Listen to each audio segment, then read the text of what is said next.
Hey guys, Matt Jones. I'm inside of Chondagong. The secret garden is over this little rise here. I'm not sure if it's actually open today, but just wanted to stop briefly and just say a few words, despite the fact I'm in traditional costume. Just in all seriousness, speak a few short words about my observations about Korea now that this is my 19th visit. And I'm always wary of people who claim to be experts in something, because really there's always something more to know, or you can be expert in one area, but there's so much more other dimensions to something that sometimes it's not possible to be a complete expert across all things. That said, across that period of time, not just in those 19 visits, but across that period of time, I've done quite a bit of research, met a lot of people, struggled with some of the very real and difficult ethical dilemmas that come with engaging with Korea. And by saying that, I'm not saying that it's problematic, but there is a very distinct culture between what we experience in the West, and particularly from my perspective as an Australian, and a Korean way of life. And that's just to say that things are different. Quite often it's put down to an expression of Confucianism, but there is, and that might be a sort of root cause, but I don't think it explains things fully.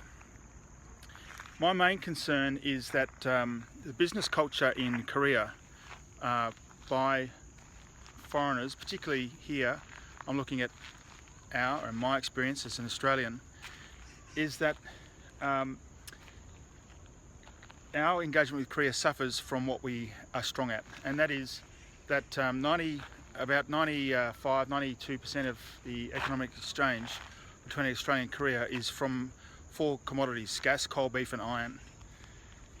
And so that leaves basically about $3 billion to be made from everything else: travel, trade, food, professional services, and everything else in amongst that. I mean, manufacturing. There's a lot of stuff that goes on between Australia and Korea. But the reality is that the current discourse is around the FTA, the CAFTA, which was signed a year and a half ago, almost 2 years ago, and then also now the great push toward innovation within both the national policy from Australia and also the very real innovation imperative that all countries must embrace in order to be relevant and competitive into tomorrow. So I've just been at a conference here in Korea looking at Australian Korean relationships in the age of the CAFTA, and it was a great opportunity to come and meet with people. But I must say I was somewhat concerned about the level of the conversation. I think it was a very well run conference. I couldn't fault how it was organised in that regard. I mean, I would have done things differently, but that's just my style. But a lot of the presentations really had nothing to do with the CAFTA, and the CAFTA comes down to talking about how our existing trade is improved largely. And so when we talk about innovation, we're not really engaging the conversation around startup economy. And that's the big problem that I see, because small business are not just smaller versions of big business. And startup businesses are not just a form of small business. And I think unless we understand this as a start point, this very real difference in culture, in operation, in how they're organised, in developing the product, then we're going to continually approach the Korean market from the perspective of very large businesses trying to fit this conversation around startup, innovation and small business into a hole that's not quite fit for it. So what's the solution? What's the way forward? Well, I think we've got to do both. We've got to maintain this focus on large business, and we need to address a new innovation imperative, a new way of looking at the ecology of innovation between Australia and Korea. At the moment, when Australians say Asia, really what they're referring to is China. Korea is a poor third in the pecking order, which goes China, Japan, Korea. And I know the political message, the political narrative is, oh, that's not quite true. They're a very strong partner, which is a fact. But our appetite to engage with Korea is a long way from the potential of what it could be. And that's recognising the fact that there are issues currently with the Korean economy, also a range of other things. But unless we take the first steps to explore this territory more, where are we going to go?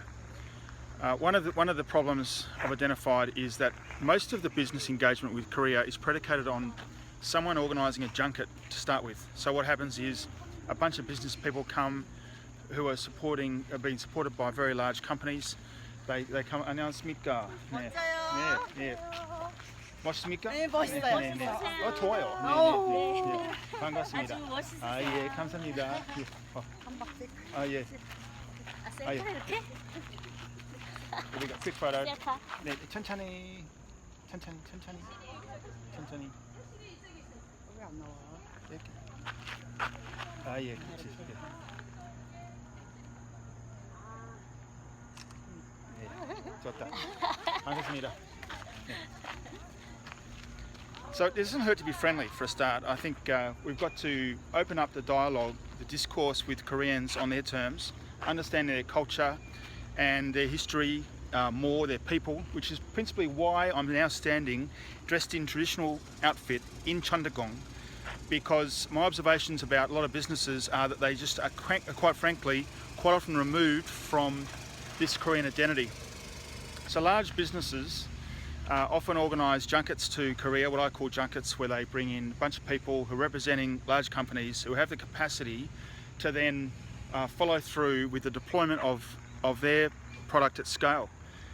But a startup or a small business doesn't have the same capacity. So if we're basically trying to get Australian startup economy or small businesses to exchange with Korea, there has to be some rationale for that to begin with.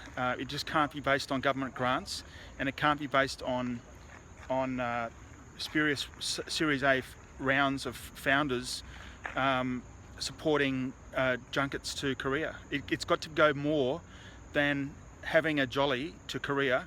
We've got to grip up real commercial and commercial tension between Australia and Korea in order to make this work. I've got some ideas about how that can work. I'd love to share them with you. And that's why I'm about to launch this initiative I've been working on for a while now called the Korea Roundtable.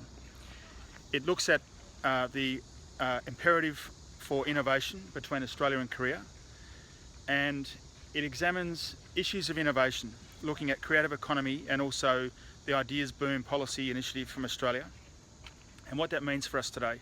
The future is that we've got to find new ways of doing things. We need to inspire fresh thinking. We need to understand collaboration between Australia and Korea in a more practical sense for these organisations that are not large businesses.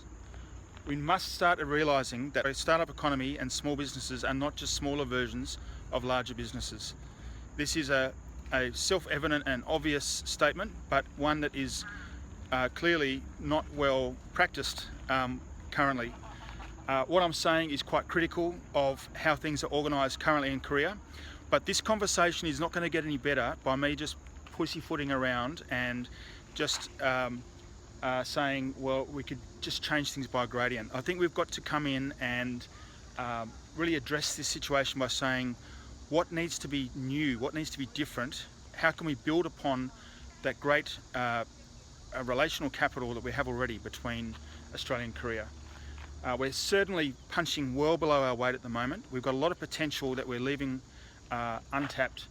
I want to address that. I'm very keen on to address that. I've committed a lot of my time, my effort, my money, my intellectual power toward looking at this problem. I am very serious about this, and I want to open that conversation with you as a partner to come on board with the Career Roundtable.